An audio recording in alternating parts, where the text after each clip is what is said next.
Welcome, everybody. This is Anthony Ross. I'm the president of the Beverly Hills Bar Association. I am here with Michael Bidart of the law firm of Shernoff, Bidart, and Echeverria. And Michael is a preeminent attorney in Los Angeles. And his claim to fame, although he has many, is that Michael in 1999 won the landmark verdict of $120.5 million against Aetna Insurance for a bad faith insurance claim. That is actually an understatement for how important this case is, but we will get into that. The case is Goodrich versus Aetna. And I really am excited to talk to Michael about this. I actually happen to practice insurance defense litigation as well. So this is a topic that I really, really always want to know more about. But it's just such an interesting case. I welcome, Michael, and thank you for taking the time out to talk to me. Thank you very much. Good morning. So, Michael, we're just going to go all over the place because I just have so many questions. And by the way, I'm to remind everyone that the CLE certificates are going to be distributed, I think, an hour or so after our event. And I probably am forgetting some other things that I need to say, but I'm really excited to talk to Michael about this case.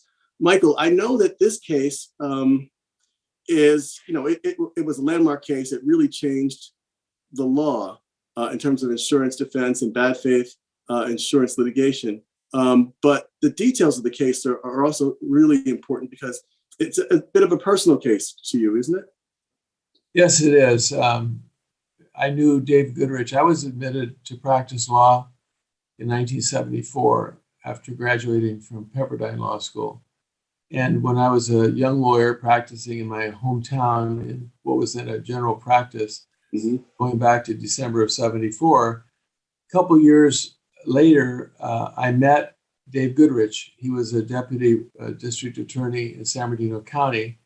And at that time, my practice included doing some low and mid-level criminal defense work as part of a general practice. So I met and got to know David, and by all accounts, he was just a wonderful guy. He was understated, he was humble, he was bright, he was very, very good, very reasonable person. And we didn't, become social friends or anything of that nature, but we definitely were friendly. And he was well respected, not only by me, but by everybody that I came in contact with in the courts. Wow. Now, in reading about this case and about you, I understand that Michael had a rare form of stomach cancer. And he had, I guess his insurance provider was, his health insurance was through an HMO, Aetna's HMO, correct? It was. And to explain who the parties were and how it lines up, David, through his employment as a district attorney, had health insurance benefits. And he selected during open enrollment the Aetna program at the time. Mm-hmm. The way it was set up at the time is that Aetna, like many HMOs, as they had evolved to do business by the mid-1990s, had contracted with a local so-called IPA, Independent Physicians Association, by the name of Prime Care of Redlands. Okay. And Prime Care was a well-established, very prominent IPA throughout Southern California. They had various locations, Prime Care of Chino, Prime Care of Redlands, etc. And David, because of his residence, belonged to Prime Care of Redlands. And the way it was set up at the time, this was at a time when there had been a growing prevalence in California of so-called HMOs, health maintenance organizations, which is really a misnomer because statutorily under the Health and Safety Code, they are a healthcare service plan, commonly referred to as HMOs. They had entered into a capitated relationship with Prime Care of Redlands. What does that mean? It means that Aetna had a contract with the County of San Bernardino where premium dollars would flow from his employer to Aetna, who in turn then would downstream the money to various IPAs, in this case, Prime Care of Redlands. The capitated amount was very meager at the time, like $12.50 a month. Wow. So you had hundreds and thousands of lives, perhaps, that were basically sheep in the flock. And now the responsibilities for caring the patient in a delegated model are transferred from the HMO. And so, as a practical matter, by that time, what the relationship was Aetna was basically peeling off the money off the top in industry-wide, not just Aetna, but at the time, on average, between 20 and 25% of the premium dollar was skimmed off the top by the HMO for basically doing nothing more than publishing an evidence of coverage, making the promises, and for executive compensation. And the rest of the money, and most people, including David, I'm sure, did not really know how it works. That was the financial arrangement. Right. And so what is briefly, because I know we have so much other stuff to talk about, but I want to make sure we make the distinction between what a traditional healthcare provider was like as opposed to what an HMO did. Very important distinction, because you really can't understand how this works, and you certainly can't try the case properly unless you can compare it. And in fact, in this case, we did that at the end of the case in the argument, having to do with before HMOs came into existence, and they didn't really evolve. It was pretty much an overnight sea change in the way healthcare was delivered in the United States, because by the early 70s, corporate America determined that they were spending too much on healthcare, because under the traditional health insurance model, you as a member had an insurance policy that was an indemnity policy, meaning that you would go to any doctor or hospital of your choosing. Only your doctor and you would decide what care you got and received what was needed. And there was no prior approval necessary. You got whatever your doctor said you needed, and the doctor, living up to his or her fiduciary obligations to the patient, is determining what's in the best interest of my patient. And then the patient would in turn turn the bill over to the insurance company for indemnity. But the fact that there was not prior approval or this mechanism set up to control the costs, costs were skyrocketing, and it was making it was deemed by the corporations that it was costing too much money. So managed care, really, whether people want to recognize it or admit it to themselves or not, certainly the industry doesn't want to, it's rationed care.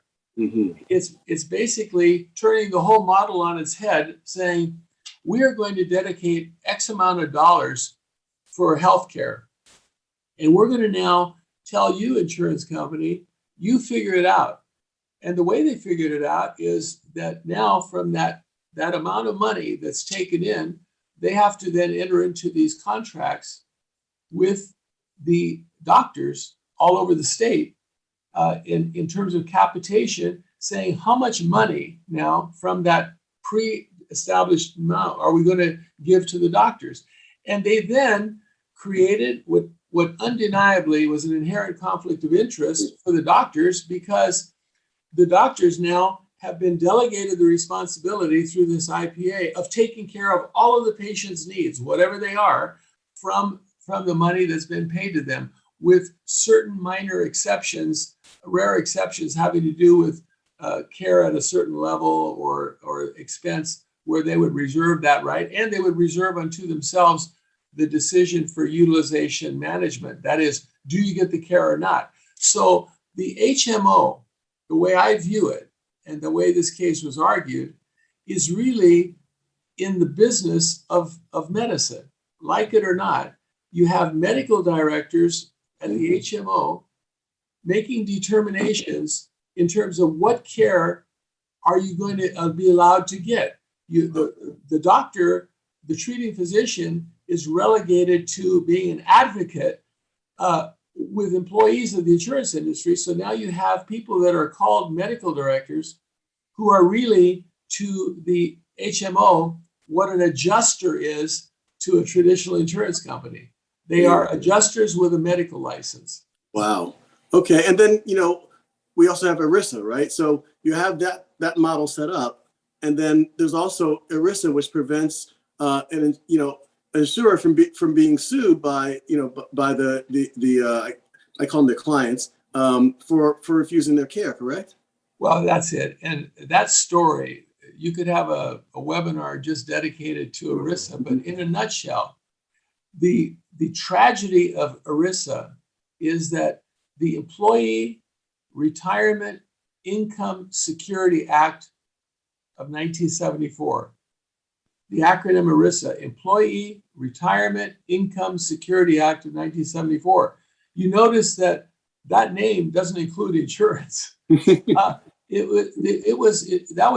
law was championed by someone who is probably more of a consumer advocate than anybody in Congress then or now, Jake Javits from New Jersey. And it was intended to deal with what had become a prevalent practice of corporate America, where as people were approaching retirement, shortly before retirement, the companies were firing them. And so they wouldn't have to pay their retirement. And so it was an expedited review process to make it friendly for the consumer. Well, what happened was there was a so-called savings clause built in having to do with banking and insurance, et cetera. And there was a case down in Mississippi tried by Will Denton, who's now deceased. But if you remember the books by John Grisham, Runaway Jury, et cetera, they were based upon cases that Will Denton had. They happened to be neighbors down there in Biloxi, Mississippi. And so Will Denton had this case for someone on a disability policy provided through her employment. And unfortunately, he had never been down that road before. The ERISA preemption was never brought up at the trial court, and he got a substantial punitive damage award for a lady. And for the first time then, on appeal, the insurance company, and the name of that case is Pilot Life Insurance Company versus Dedeaux, Dedeaux. For the first time, they raised ERISA preemption, saying the court didn't have jurisdiction to deal with it because there's no common law remedy for insurance bad faith in ERISA. And unfortunately, that went all the way up to the United States Supreme Court. And in 1987, it decimated the law in this area, such that to this day, we still have a situation where 80% of all of the health insurance written in the United States by HMOs is for private sector employment, which are then ERISA preempted. So the only cases that aren't is cases like David Goodrich, who was a government employee, church employees, and individual policyholders. But so that's the difference from ERISA in this kind of a case. Wow. Okay. So let's get into some of the details now of David's case. So he has this rare form of stomach cancer. His physicians, who were essentially employed by Aetna, correct? Here's how it worked.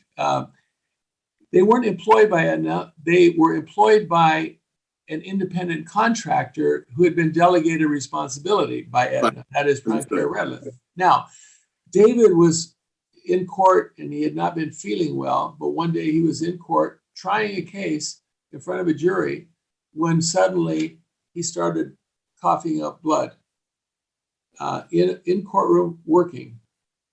Obviously, they stopped everything and they took David out into the hallway, and he was losing a lot of blood.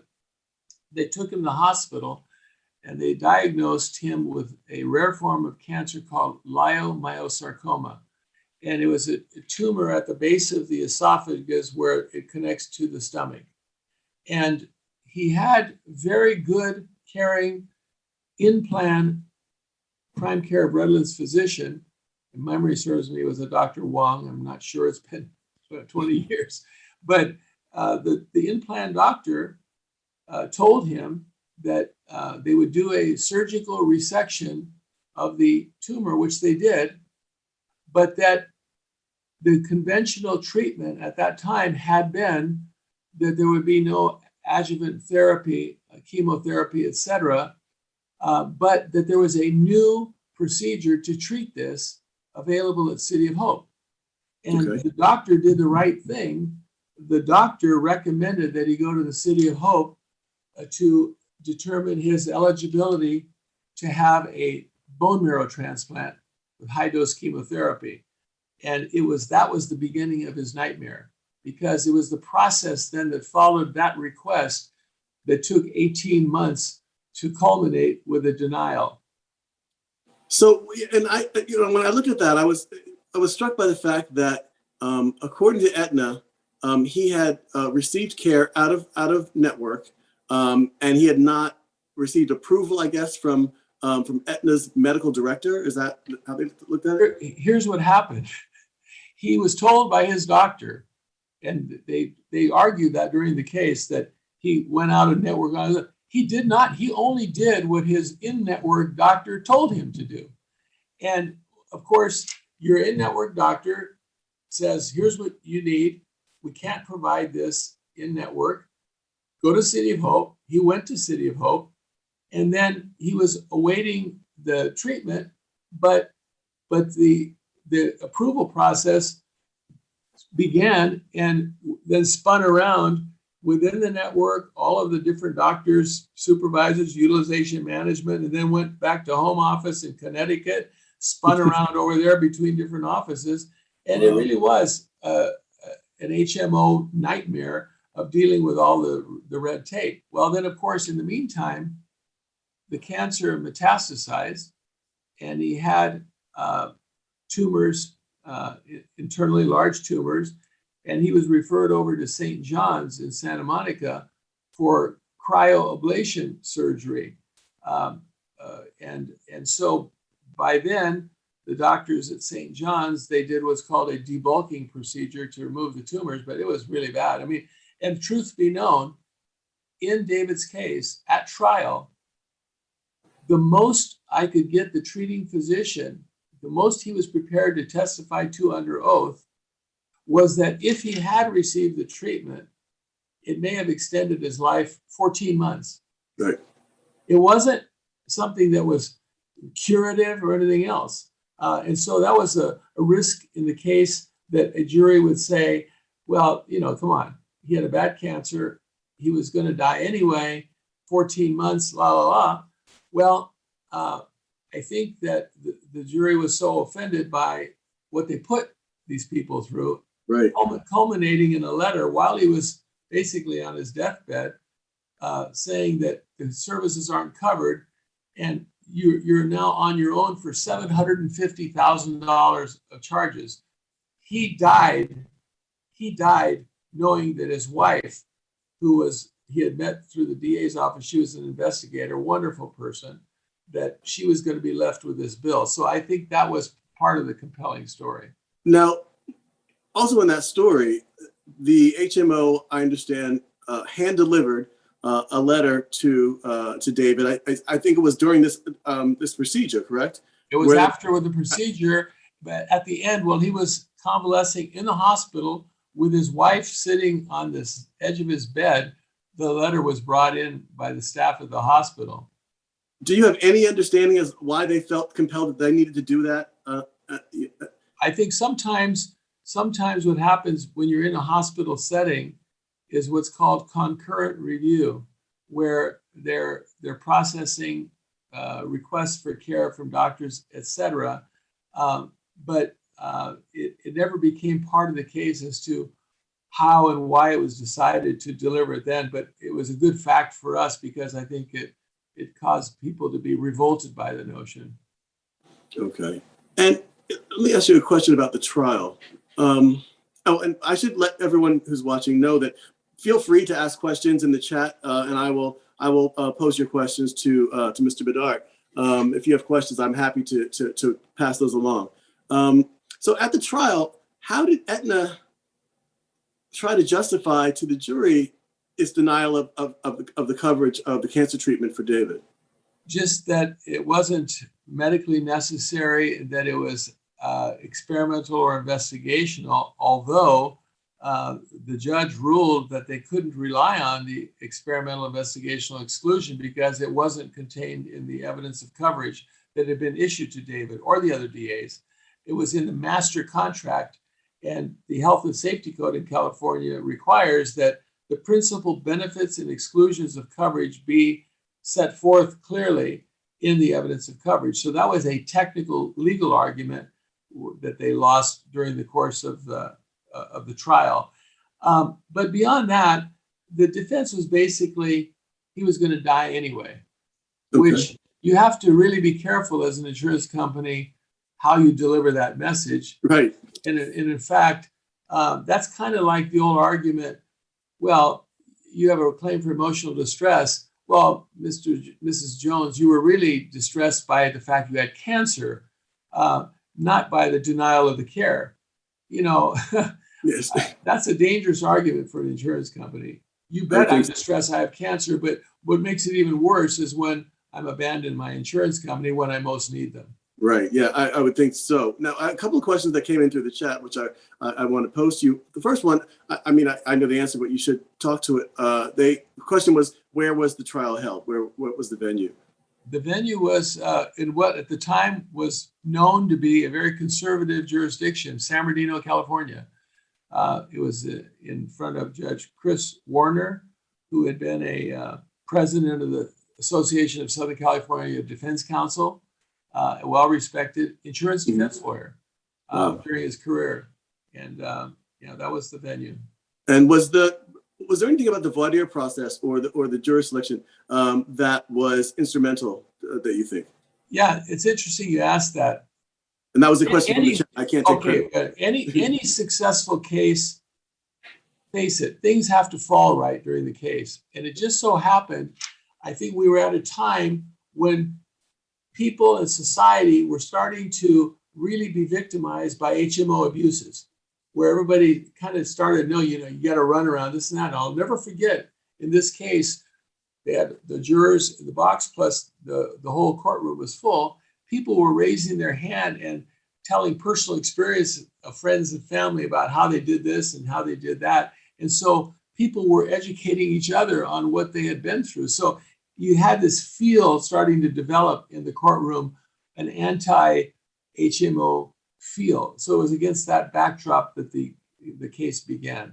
Which leads me to one of the questions I had for you. I know that you weren't a young lawyer in the traditional way that may be thought of, but this was a big case for you. And I mean, did you recognize what you were up against and the importance of this case at the time, or did it you were just doing what you had to do, and before you knew it, you just were making new law? I think closer to the latter. I did as the case developed, and I have a philosophy about that, and I think that lawyers far greater than myself feel the same way, that the best job you'll ever do in a trial is if you yourself personally have been involved in the discovery process, where you're laying eyes on the witnesses, you're kind of developing the theater of the trial as you're preparing the case.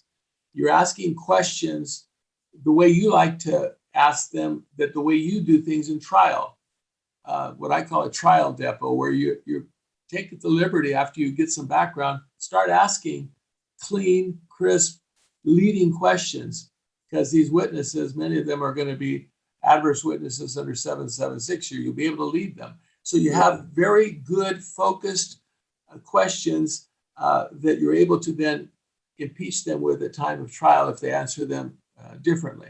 And so I did that in this case. And of course, I had a personal interest in the case because I knew David.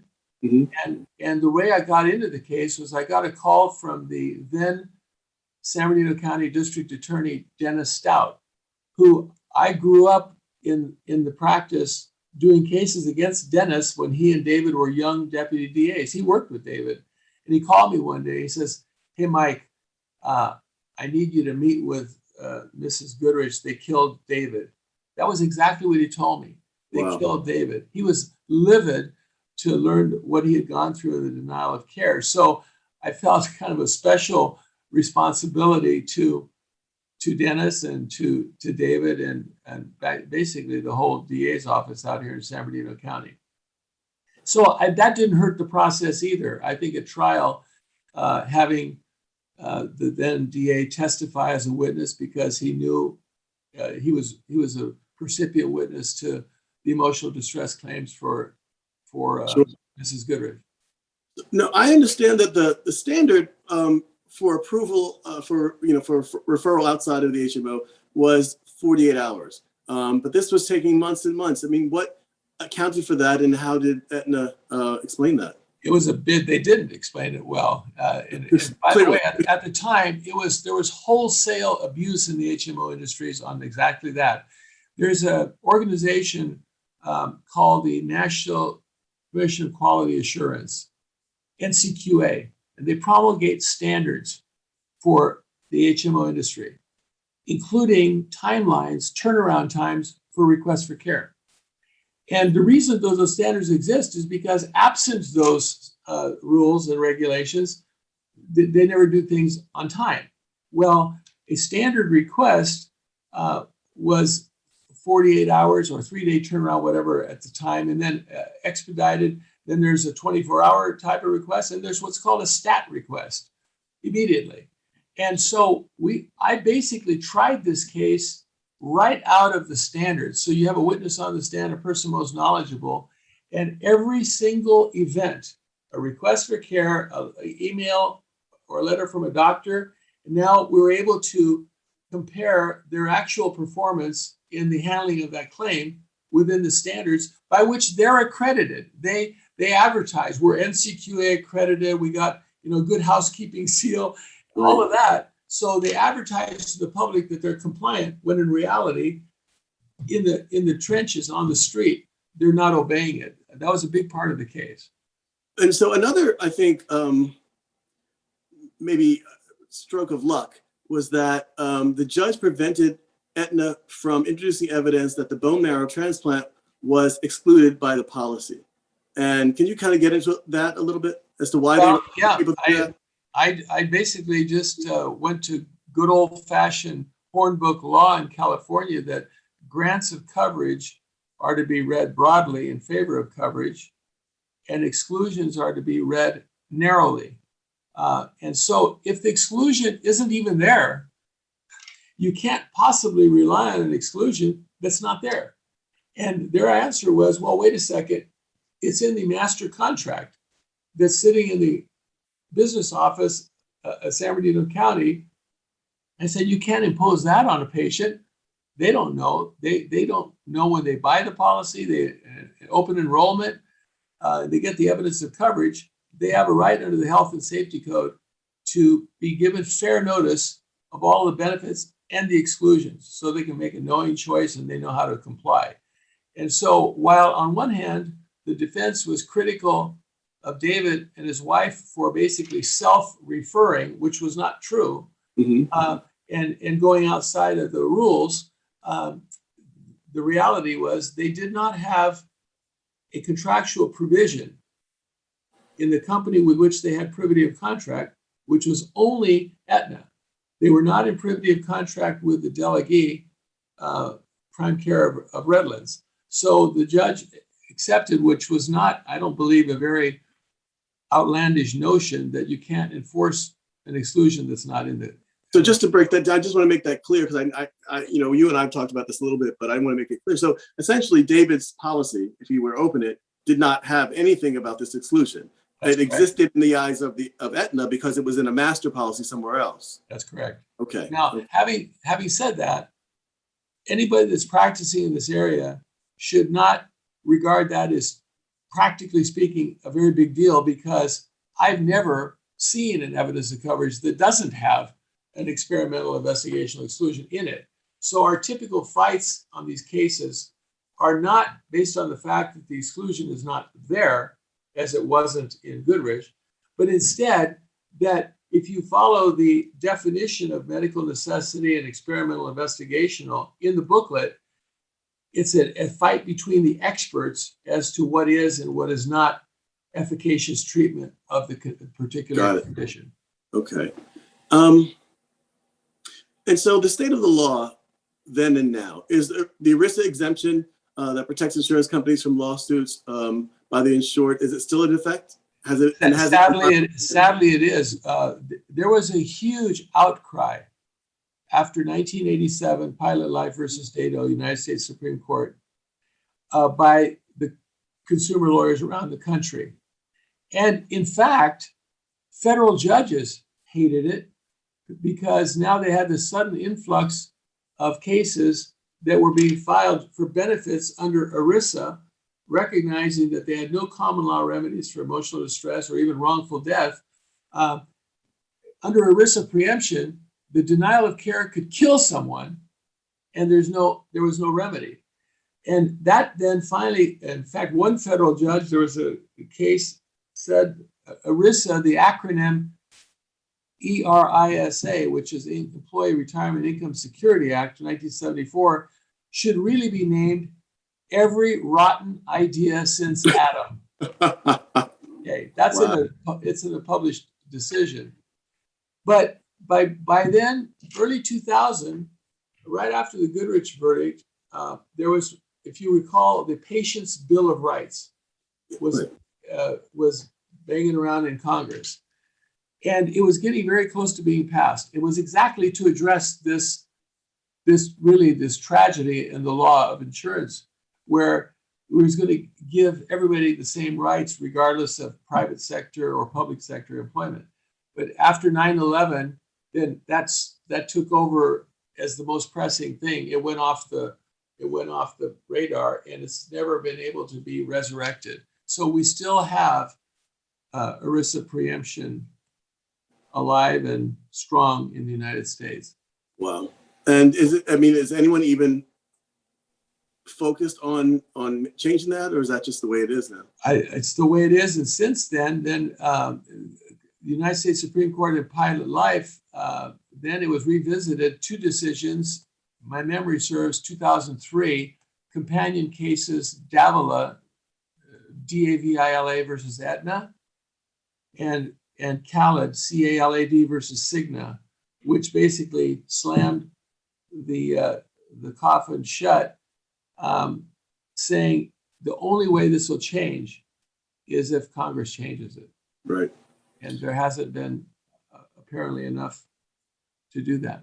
So then it seems to me that then probably the most important difference between your HMOs and managed care and the traditional model of an insurance, health insurance provider is that it's to the benefit of the managed care provider to question the medical judgment of the doctors. Then is that what? Because before it would seem as though you didn't make any of these decisions until after the care was provided. Right. There's no question but that one of the hallmarks of an HMO and even PPOs, because they allow you to go out to a broader range of people to get care.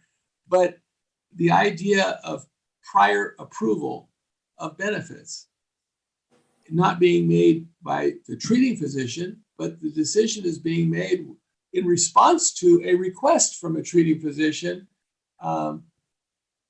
saying, I need this care for my patient. And now you get a letter back many, many times without even so much as a phone call to the treating physician to do a peer-to-peer review to allow them to advocate for the care they're saying their patient needs.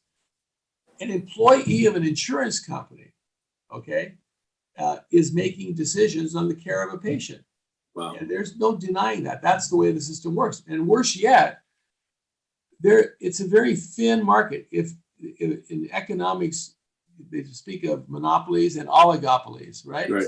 This is absolutely an oligopoly. In California, between Kaiser, which has 8.5 million insurers, Anthem Blue Cross, 8.5 million insurers, Blue Shield, California Physician Service, about 2.5 million or so, and Health Net and the other HMOs, basically 7 HMOs in California control the delivery of medicine. Wow. They're insurance companies. And at first, that was the other challenge. when we first started doing these cases, their first line of defense was, wait a second, time out. The tort of breach of the implied covenant of good faith and fair dealing does not apply here because we are not an insurance company. We're not regulated by the Department of Insurance, and the insurance code doesn't apply to us. We're regulated at the time, the Department of Corporations, believe it or not.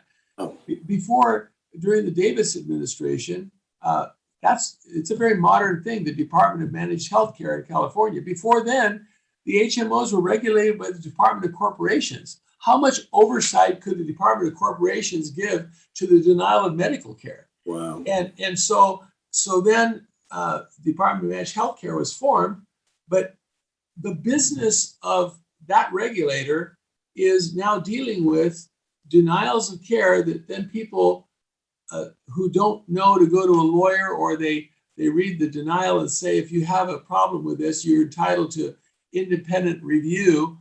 And now they get mired down in this bureaucracy while they're waiting for care to appeal to a regulator because a so-called medical director who doesn't even see the patient, doesn't have any contact oftentimes with the treating physician, and is looking at a computer screen, and then he or she is evaluating the medical necessity of the claim using guidelines that are extrinsic to the evidence of coverage. These HMOs have, many of them, over 650 guidelines promulgated for all the different care you could ever imagine, for a replacement of an artificial disc in your neck to chemotherapy for your cancer, for proton beam therapy, all of these different things. And they simply go to the menu and they say, your request is denied because of so-and-so guideline number 005. And so that's the frustration, because people aren't really given a fair opportunity to know even how to present it. Medical doctors, they know how to treat a patient. Medical doctors did not go to medical school to deny care to their patients. Of course. And I have a feeling that no medical school has a course in how to deal with an HMO medical director. They should, because it's a big part of their life. These poor doctors find themselves spending big part of their day and their staff basically begging insurance companies to authorize the care that they've recommended. That's the reality. Okay, so at the time of your case, then, the majority of courts agreed that ERISA preempted any state tort or contract claim in any way arises from a health coverage determination, even if it was allegedly negligent exercise of medical judgment, right?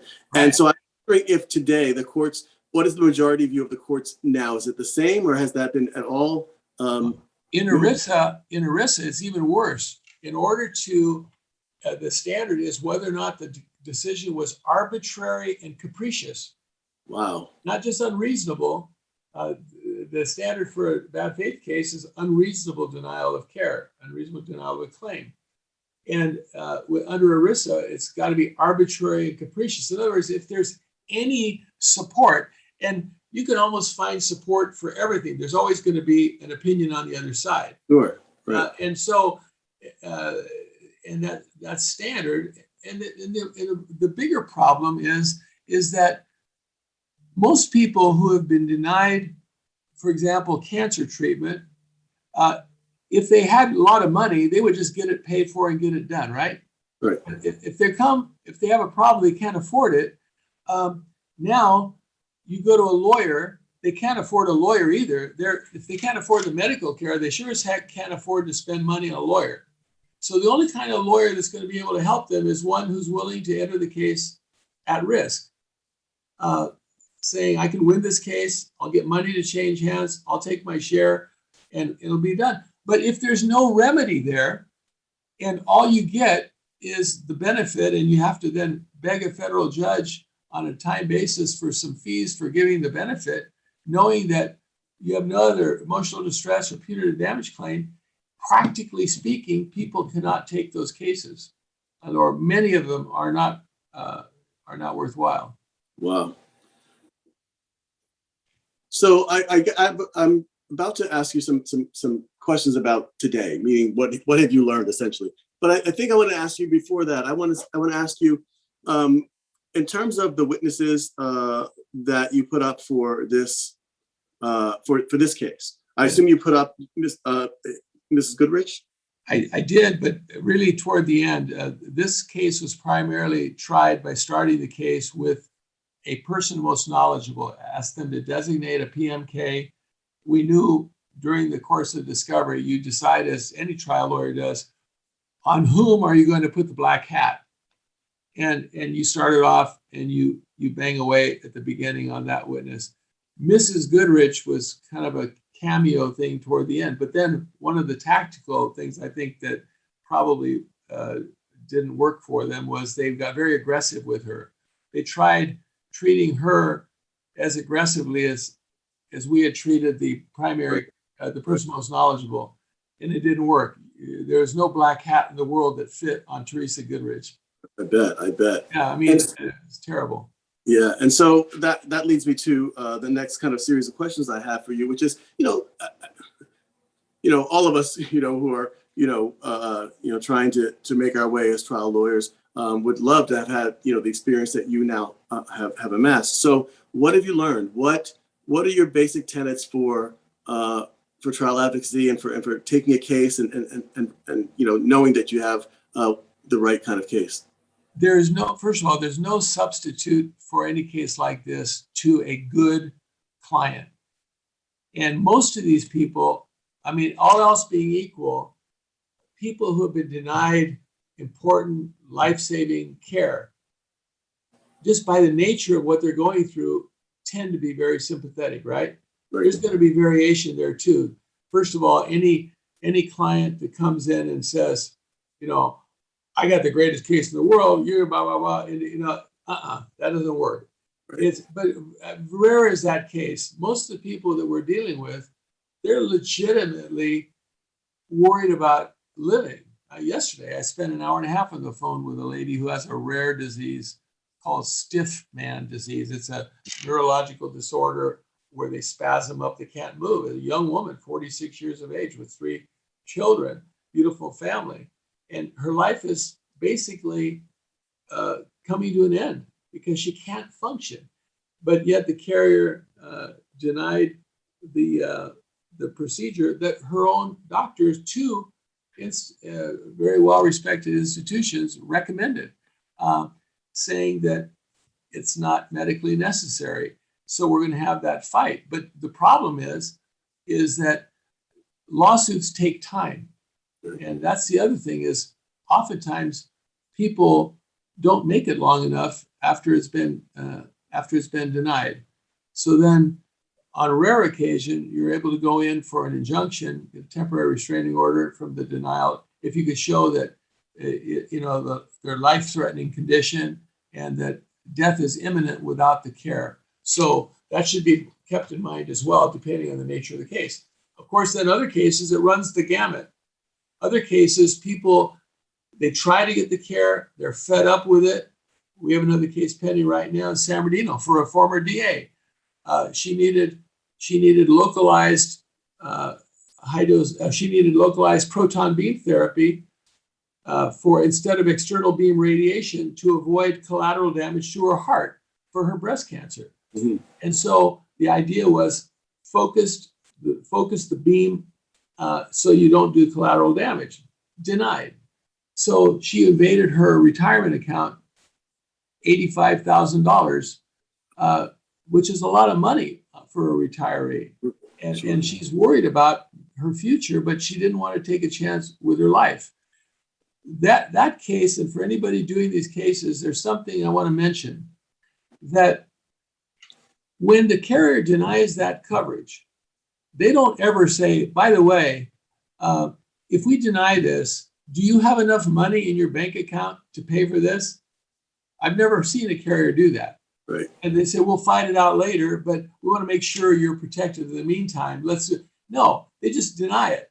Well, many people don't have $85,000 to get the treatment. I think most people don't. And the risk is that you die. And if the expert's prepared to say that without that treatment, she would die, she needs that treatment. And if we didn't give it that kind of treatment, we're going to do damage to her heart. That then gets into the realm of what we call potential harm. And the law is very clear for punitive damage. The United States Supreme Court has spoken on numerous occasions that in assessing the reprehensibility of conduct, that you can consider not only the actual harm that's befallen the victim, but potential harm. And so that should not be overlooked, because I think it's a very important part of a case, so that you support with an adequate award the multiplier for punitive damages. So anyway. Thank you. So, all right. So I will remind everyone that if you do have questions, we're almost at the end of our program. So if you have questions, feel free to ask them in the chat, and I will pose them to Mr. Bidart. All right. So where in your career are you? Are you ready to close up shop? The old end of the career. Well, I don't know the answer to that. I've been practicing for 47 years. I'm 71 years of age, and so far reasonably good health. Perhaps not the energy level I once had, but my hope is to continue to do this at some level, because it's meaningful to me, and I don't know what else I would do. And you do other types of law, though, besides just this insurance defense, or well, I mean, insurance. Well, we do a broad array of insurance bad faith work, not just healthcare. Okay, that's I do a lot of homeowners insurance, fire victims, duty to defend. We do a lot of cases. I'm in the middle of what I really fascinated by. It's a case having to do with third-party liability coverage and exclusions for intentional acts as opposed to intentional harm. The case very similar, I thought, this morning when I read the poor tragedy that for Alec Baldwin, where he accidentally shot someone on a set. We have a shooting case where a person was fooling around with a gun, did not know it was loaded, thought it was empty, and killed a friend. Wow. And so that's the kind of stuff we do. Sure. I saw a question just now in the chat from our own BHBA board member, Alexander Zan, Rufus Isaacs. And his question was, given the big verdicts you got in this case, and there have been a few others as well, have HMOs become better citizens? Have they recognized the flaw in their system, so to speak? It's interesting. First of all, greetings to Alexander. He's a lawyer he's on the other side of cases, had a great relationship with.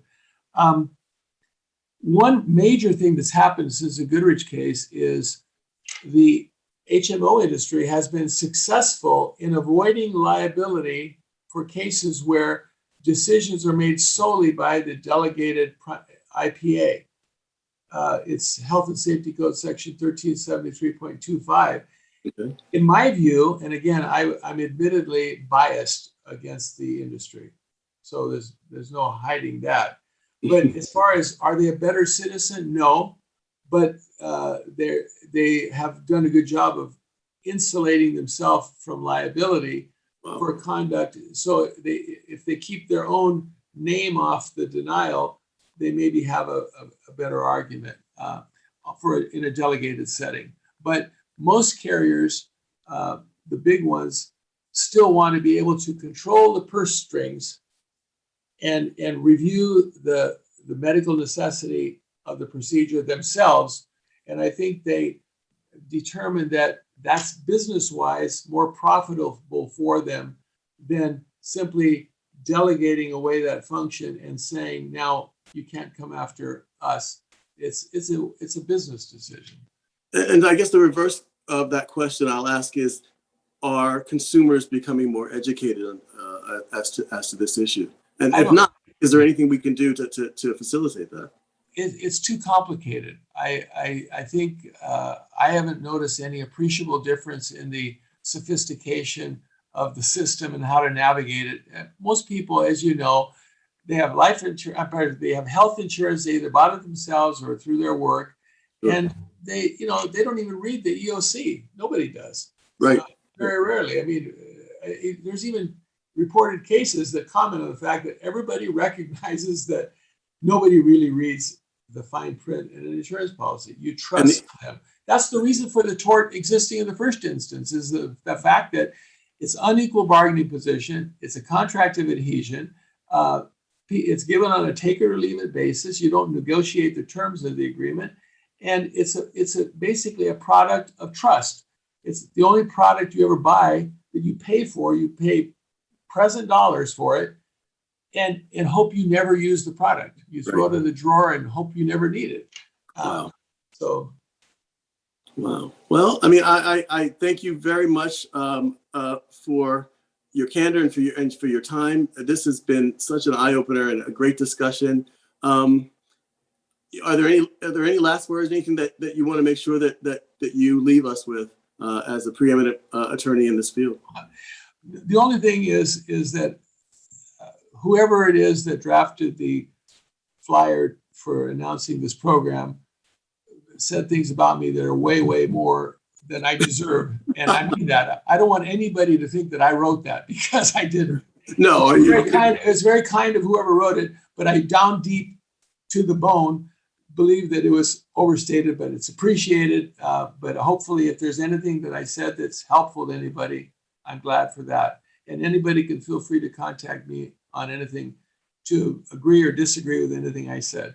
Thank you. And I will just say, though, because I think I wrote what it is you're referring to, that information came from many different sources. You are well respected, Michael. You are very well respected in the field.